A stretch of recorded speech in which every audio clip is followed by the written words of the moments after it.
Good day to you, sir. I am Jereza Shikina Oniot, and in this video, together with my group mates, we will be reporting all about the different techniques of interrogations and interviews. But before that, let me tell you what is interview and interrogation first. So, interviews is for gathering information. It is primarily designed to collect information from individuals who may have knowledge relevant to a case, such as witnesses or victims. This information can help law enforcement build a clear picture of events and could also establishing rapport. A key aspect of interviews is to create a trusting relationship with the interviewee, encouraging them to share details openly. This rapport can lead to more candid and valuable responses. And also flexibility. Interviews can adapt to the flow of conversation, allowing for open-ended questions that can uncover unexpected insights or leads. And also non-confrontational approach. The non-threatening nature of interviews can lead to more cooperative and relaxed interactions, increasing the likelihood of obtaining accurate information. Now, next is for the interrogation. Interrogation is for obtaining confessions. The primary objective of an interrogation is to elicit a confession or admission of guilt from a suspect. This can be crucial for solving crimes and building a case for prosecution. And also, it is also for high stakes environment. Interrogations often occur in high pressure situations, which can compel suspects to reconsider their positions and potentially confess to their involvement in a crime. And also for psychological techniques, interrogators utilize various psychological strategies to create a sense of urgency and necessity for the suspect to confess. This can include presenting evidence, highlighting consequences, or using rapport building tactics, just like what I said earlier, in a confrontational context. And lastly, it is all interrogation is also for clarifying details. Interrogations can help clarify a suspect's actions and motivations, providing valuable information that can guide further investigations. So, what are the importance of this too? So, first is the interview. This is very important, or it is essential for gathering a comprehensive understanding of the incident, identifying potential suspects, and generating leads. Effective interviews can reveal new evidence and perspectives that contribute to the investigation. So, next is the interrogation. Why is this important? This is critical for resolving cases where the suspect holds key information. Successful interrogations can lead to confessions, which significantly impact the prosecution process and the overall investigation. So let's proceed now to the different techniques of interrogation. So the first is the raid technique.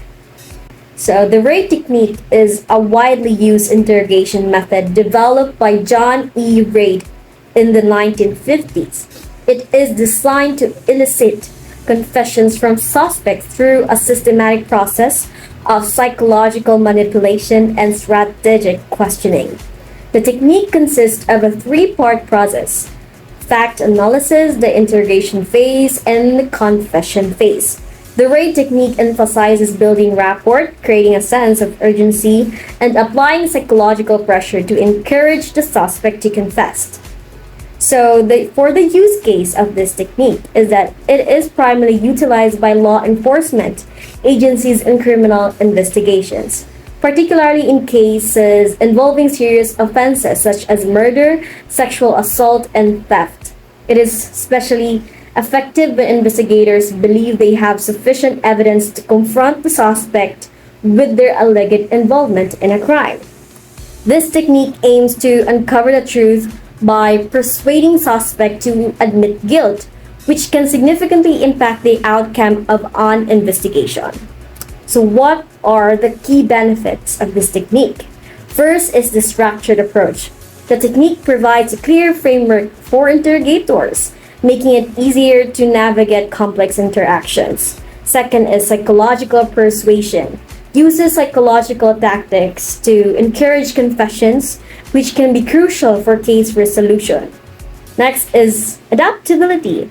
Can be tailored to suit different cases and suspects based on their responses and demeanor. Lastly is for evidentiary value. A confession obtained through this method can serve as powerful evidence in court. So what are the techniques used in this technique, the RAID technique? First is the preparation and planning, of course. Investigators conduct a thorough review of the evidence and develop a strategic plan for the interrogation. Like, for example, gathering all relevant facts and understanding suspect's background before the interrogation begins. Next technique is the building rapport, establishing a connection with the suspect to make them feel comfortable, which can lead to more open communication. Like, for example, engaging in small talk before transitioning to more serious topics. Next is the behavioral analysis, observing the suspect's verbal and nonverbal cues to assess their truthfulness and emotional state.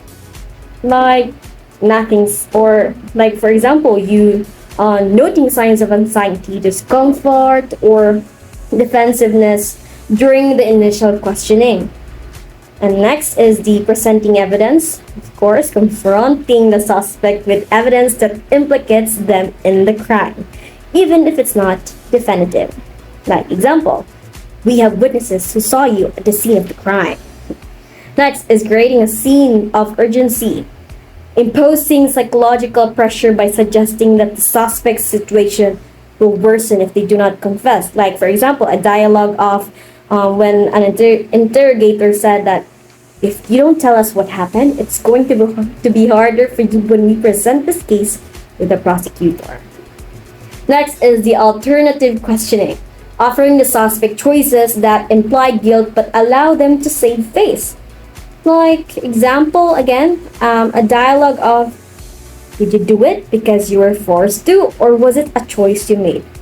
Next is reinforcement, praising the suspect for cooperating, for acknowledging their feelings, to further encourage them to confess. Like, I appreciate you being honest with me. It shows strength.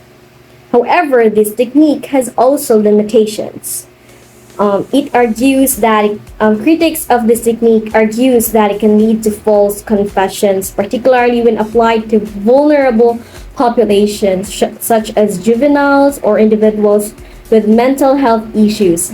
Additionally, the psychological pressure involved may be seen as coercive, potentially compromising the integrity of the confession and the ethical standards of the interrogation process. So, in conclusion of this technique, that this technique is a structured and psychologically driven interrogation method designed to elicit confessions from suspects. While it can be effective in obtaining valuable information and confessions, it also raises ethical concerns regarding the potential for false confessions and the treatment of vulnerable individuals. Investigators must exercise caution and ensure that the techniques used align with legal and ethical standards. Good day, everyone. I am Jojindel Rio P. Francisco, BS Screen 3A. In this video, I will talk about the interrogation technique.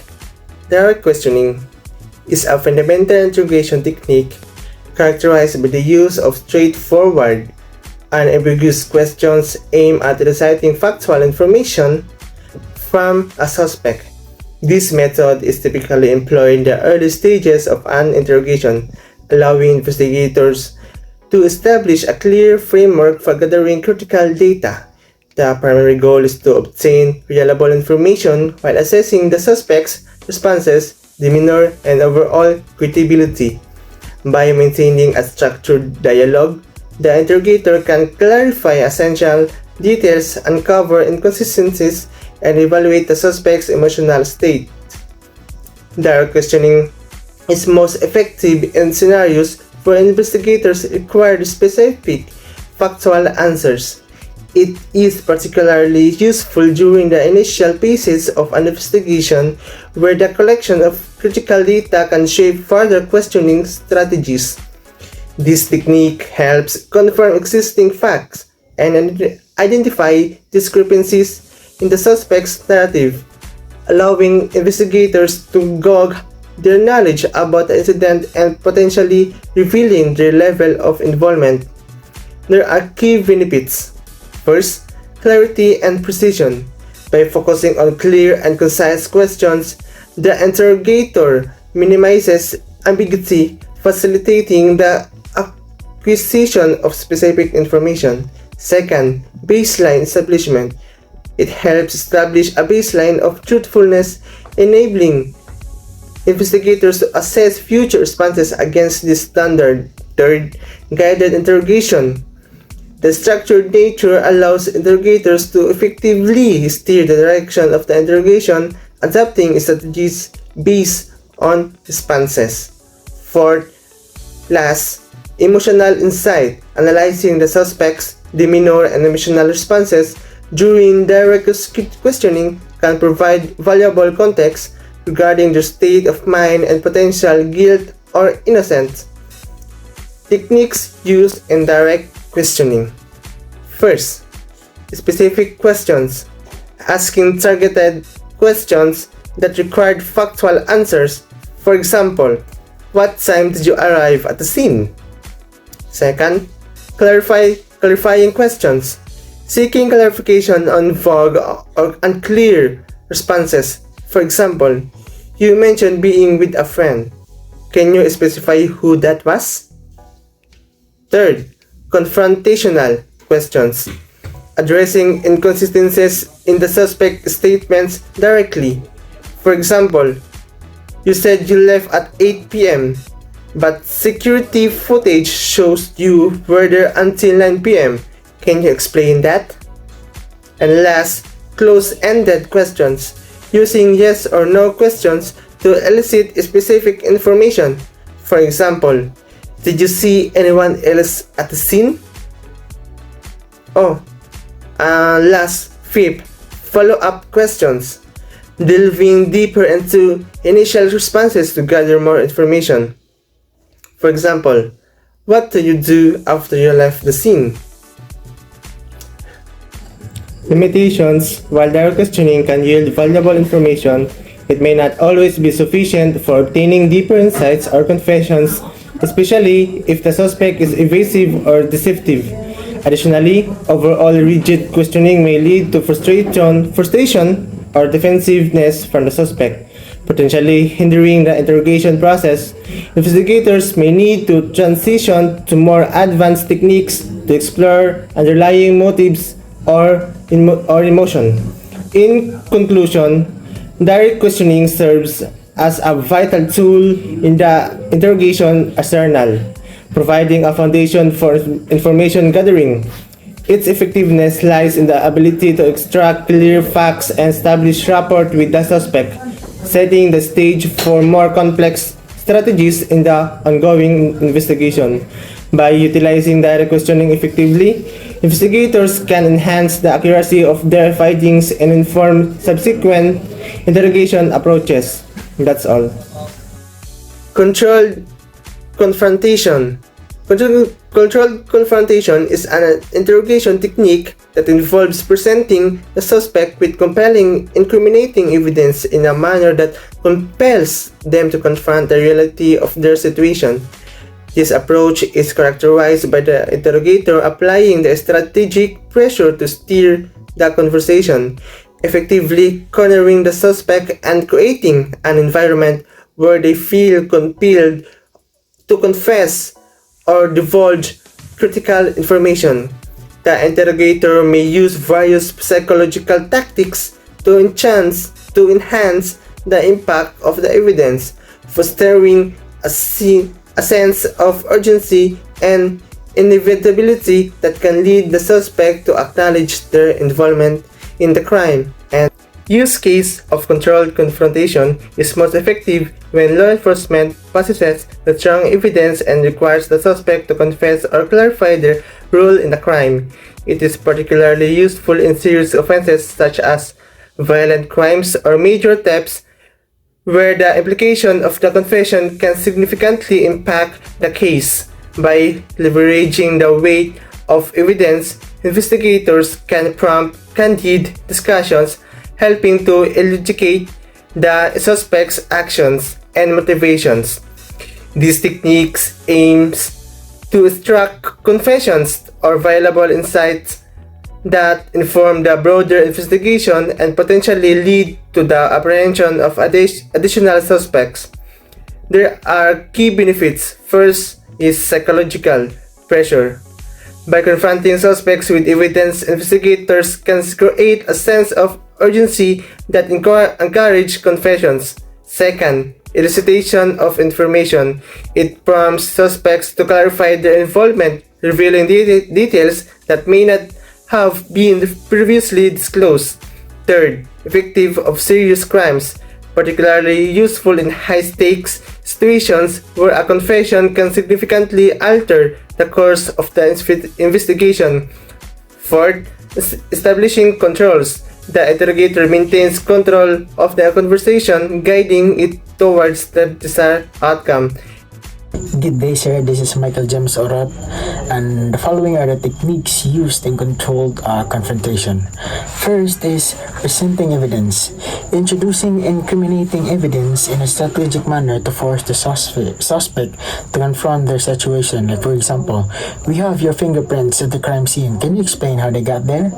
And second is creating urgency, imposing psychological pressure by suggesting that the suspect's situation will worsen if they do not confess. For example, if you don't tell us the truth now, the charges against you will escalate. Third is setting the tone, using a serious demeanor to convey the gravity of the situation and the importance of honesty. Like, for example, this is your opportunity to come clean before it's too late. Fourth, and alternatives and options, presenting the suspect with the choices that imply guilt while allowing them to save face. Like, for example, you can either tell us what really happened or let us assume the worst. Fifth is the reinforcing consequences, highlighting the potential legal repercussions of denying involvement in the crime. Like, for example, continuing to deny this will lead only to harsher penalties when the evidence is presented. So, the limitations of this: while controlled confrontation can be effective, it may lead to false confessions, particularly if suspects are vulnerable or under significant psychological stress. Additionally, if not handled carefully, this technique can result in allegation of coercion or abuse, potentially jeopardizing the validity of the confession and the overall investigation. So in conclusion, controlled confrontation is a strategic interrogation technique designed to compel suspects to acknowledge their involvement in crime through the presentation of incriminating evidence. While it can effectively elicit confessions and valuable information, investigators must balance the psychological pressure applied with ethical consideration to avoid potential pitfalls such as false confessions or legal challenges. So the following are the interview technique, the cognitive interviewing. Here's the description. Cognitive interviewing is an evidence-based technique designed to enhance the retrieval of information from the witnesses and victims during interviews. This method is grounded in cognitive psychology and focuses on the mental processes involved in memory recall. The technique aims to facilitate a more accurate and detailed recollection of events by encouraging interviewees to think deeply about their memories. Cognitive interviewing typically includes open-ended questions and various strategies that help witnesses to reconstruct their memories without leading or suggestive questions. So here's the use case. Cognitive interviewing is particularly effective in scenarios where detailed eyewitness accounts are crucial, such as in criminal investigations, accidents, or other significant events. It is used to gather comprehensive information while minimizing the risk of misinformation or contamination of the witness memory. This technique can improve the quality of the information obtained, aiding law enforcement and investigators in building accurate and reliable accounts of events. The following are the benefits. First, we have enhanced recall, encourages witnesses to retrieve more detailed and accurate information about an event, improving the overall quality of the testimony. And second, minimize suggestibility, reduces the risk of leading questions influencing the witness memory, which can lead to inaccuracies. Third, comprehensive information helps gather rich narratives that provide context and detail, making it easier to understand the event as a whole. Fourth is flexibility of approach, adaptable for different contexts and types of interviews, allowing for a tailored approach based on the interview's needs. The following are the techniques used in cognitive interviewing. First, we have the context restatement, encouraging the witness to mentally recreate the environment, emotional state, and the context of the event to aid memory recall. Like for example, close your eyes and try to remember the surroundings of the event. What did you see, hear, or smell? Second is the open-ended questions, prompting witnesses with the broad questions that allow them to express their thoughts and recollections freely. Like for example, can you tell me everything you remember about the event without worrying about the order? Third is the recall from varying perspectives, asking the witness to describe the event from different viewpoints, which can help trigger additional memories. Like for example, if you were standing in the shoes of the suspect, what do you think they might have seen? Fourth, we have the time order reconstruction, encouraging the witness to recount the event in a specific sequence, helping organize their thoughts and memories. Like for example, please describe the events as they occurred, starting from the moment you arrive at the scene. Here are the limitations of this. While cognitive interviewing is highly effective, it may require more time than the traditional interviewing methods. Additionally, it relies on the witness' willingness to engage deeply with their memories, which may not always be possible due to trauma or emotional distress. Conclusion, cognitive interviewing is a valuable tool in investigative interviewing that focuses on enhancing memory recall through psychological techniques. Its emphasis on accuracy and detail makes it a powerful method for gathering reliable eyewitness testimony, contributing significantly to the investigative process. This is Michael James Urot again. Thank you, sir. Good day, I am REBUYAS and my topic is all about narrative interviewing. Narrative interviewing is a qualitative technique that allows individuals to freely recount their experiences, providing detailed personal accounts. Instead of using structured questions, the interviewer encourages the interviewee to tell their story in their own words, which can reveal insights into their perceptions, motivations, and emotions.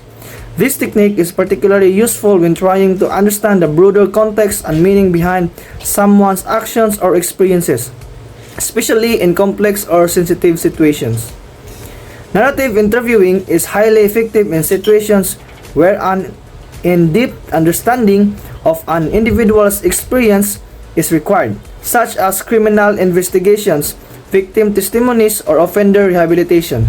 It allows offenders, victims, or witnesses to provide a comprehensive account of events, revealing details that structured interviews may miss.